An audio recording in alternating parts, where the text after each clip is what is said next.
It's 2021 and gravel bikes are a thing. And for good reason, because they are extremely versatile. They combine the best of all worlds in some instances, borrowing from mountain bikes and road bikes and even touring bicycles. But despite all this, every time I post a review or mention the word gravel bike, there are some people that still hate them, and they're quite vocal about it. So in this video, these are the 4 main reasons that people hate gravel bike. But before we go into those reasons, I thought I would check in on the poll that I posted this morning and see what people are saying. So Matt Hargleroad says, big gravel is just trying to prevent us from paving every road. Could be, sounds like a viable conspiracy theory. Chrissy Claypool here, actually a fan of gravel bikes. She said she's going to sell her road bike soon because her Specialized Verge will serve as a road and gravel bike, and she likes it because of its versatility, and 100% agree. Lufadi Ramonto says, getting gravel bike just because it's cool but never actually rides on gravel. David Klug writes, so many nice paved roads to ride, why get your bike all muddy? And to which I'll say, because cars. Adventure Rides writes, everything is a gravel bike. Okay, dare I check the Instagram? So on the gram, I just posted the thumbnail, and I'm going to be honest here. One of the reasons I made this video is because I wanted to use Abe Simpson shaking his fist at the clouds. Every time I get these really impassioned anti-gravel bike comments, that's just who I imagine is writing that comment. YoJ Image commented, sick hybrid bro. That's true. Some people think gravel bikes are just hybrid bikes. Andy Mecklemore lore, cause they're dumb, not a fan. And Chris Longbone writes, nope, just social media notion that cycling has been reinvented. There's definitely a lot of cynicism when it comes to the bike industry. And for that, I don't blame you. Flavine Slordell, because it's a scam. That deaf guy writes, gravel is merely rebranded touring bikes which have been out there since days of yore. The industry just needed to make it sexier, I guess. Funny that you bring that up. I did make a very specific video comparing touring bikes and gravel bikes and how they're different. So I'll link to that somewhere over here. All right, so these are the 4 common classes of comments, complaints, hate, if you will, around the gravel bike, and let's unpack them. So the first one is every bike is a gravel bike. I've seen this quote attributed to Tom Ritchie. I don't know if it's specifically from him or if that's just part of bike lore, but this is a sentiment that if you're a skilled enough rider or have enough cojones, can I say that? Or cojones, or are just tough enough or have enough grit that you can ride any bike on gravel. And while that is technically 100% true, you know, we've ridden small 16-inch folding wheel bikes on gravel, even doing some bike packing with them. That doesn't necessarily mean that they are the best tool for the job. And when you apply this axiom to every discipline, it kind of falls apart. Imagine if you said every bike is a track bike, even a downhill mountain bike, if you rode it on the track. Well, technically true, probably not the best tool. Likewise, if you took a Kirin fixed gear on a gravel ride, yes, you could probably do it, but your butt would hate you afterwards. Next big reason in the poll, I get this comment a lot also, is gravel bikes are just 80s mountain bikes. Again, I made a video addressing this point, and apparently I picked the wrong 80s mountain bike to compare. But don't you fear, a viewer is actually sending over a Bridgestone MB1 for me to convert, and we'll see if, you know, 80s mountain bikes make decent gravel bikes. There is a little bit of truth in this statement, but it's really dated. I mean, just because there are similarities actually doesn't do us any good. If you look at the bikes back then, a lot of them, you know, were cantilever, linear pull, 26-inch. They were not drop bars. So while they may have shared some similarities in tires and maybe some geometry, just making that statement doesn't invalidate the existence of gravel bikes. Let's say for a second they're 100% the same. You know, what if I wanted a gravel bike now? I'd need to get a Back to the Future type time machine, hopefully find one in my right size and bring it back to the present day. I'd be stuck with a bike with totally outdated components. So statements like this, which is kind of a false equivalency, not really helpful, although I can see where it's coming from. A variation of this comment is that gravel bikes are just cross-country mountain bikes. And I think this is a little bit closer to the truth, but there are some instances when I think the modern gravel bike, if you will, still has advantages over a cross-country bike. Primarily when you look at gravel events, they're largely road events with lots of paved roads, hard packed. There are some which get a little bit more extreme, which have more single track, in which case a cross-country bike would fare better. But if you look at events like Mid-South or Unpaved in Kansas, it's mostly, 90-degree turns, lots of flat surface, and lots of wind. In events like that, yes, you could ride a cross-country bike, but you have to contend with,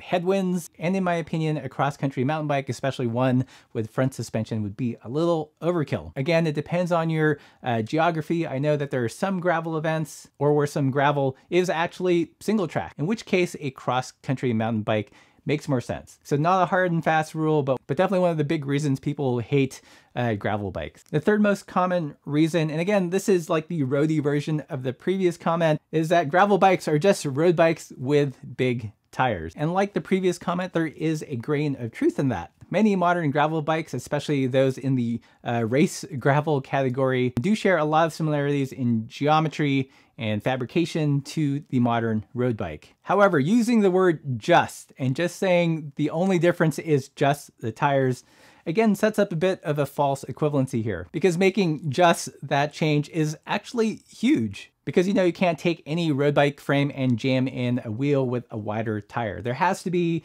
alterations to the geometry and the spacing to make it happen. More clearances have to be made in the fork. To some extent, you have to give up rim brakes in a road bike just because you can't get the calipers open wide enough to fit those fatter tires. So it's a road bike that also requires a completely different braking system. Yes, someone's going to bring up Canties, but they don't stop very good. Another huge area of difference is getting clearance near the bottom bracket. For this, all sorts of things have to be done. Either special yokes to buy that tire clearance, dimpling the chain stays to eke out a few more millimeters. So I think while it's easy to say it's just a road bike, in those 4 letters just, a lot of things have to happen. Not to mention a big differentiator between the modern gravel bike and say the modern road bike is mounts. True road bikes, by and large, are stripped of any utility. And that's where I think gravel bikes offer something unique. You can get some of those performance aspects, the lighter weight, it's made in carbon fiber, maybe it's a little bit more aggressive geometry,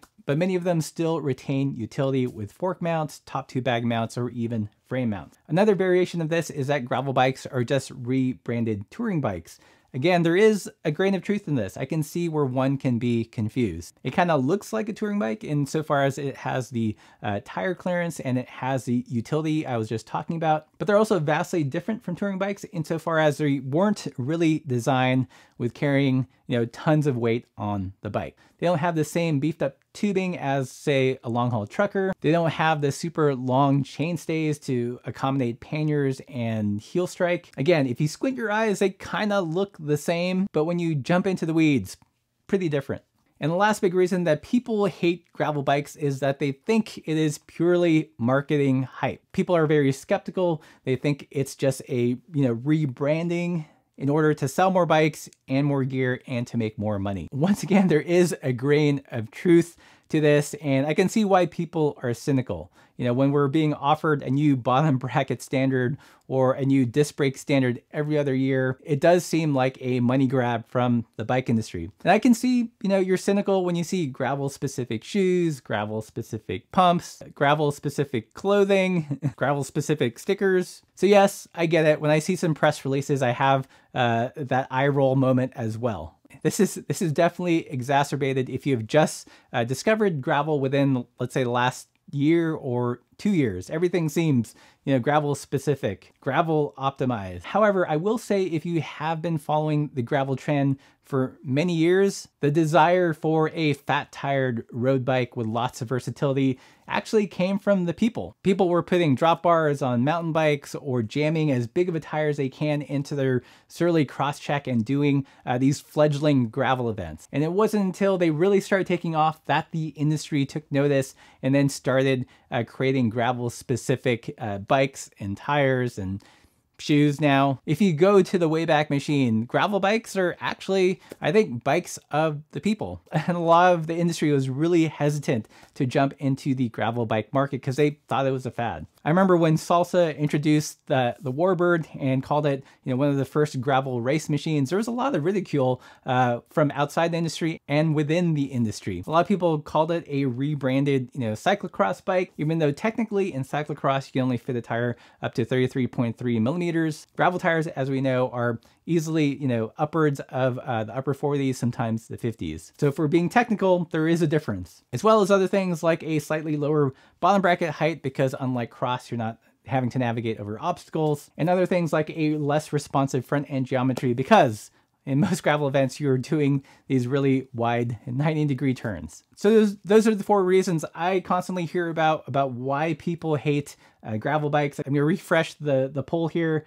Okay, so we're up to 340 votes. Not a whole lot has changed. The 2 leading ones are gravel bikes are just road bikes with big tires. And the next one is gravel is just money grabbing hype from big bike. So I know this video is gonna make some of you upset. I'm being divisive. I'm tearing the bike community apart when actually I am just reading back the comments I get every single day. So let me know what you think. Do you hate gravel bikes? Which of the major 4 or variations thereof capture your disdain for the gravel bike? Or do you like gravel bikes? Do you think they're the bee's knees? I personally love them. I think the name is rather unfortunate. I'd prefer to call them as the people's road bike or the all road bike, to borrow Jan's terminology. But just know, if you're gonna leave a I hate gravel bikes because of X comment, I will envision Abe Simpson looking to the heavens, shaking his fist at a gravel bike in the sky. If you like this content, found it entertaining, give it a thumbs up or a thumbs down. It's all the same to the YouTube algorithm, but definitely buy a sticker at our merch store. And as always, keep the supple side down.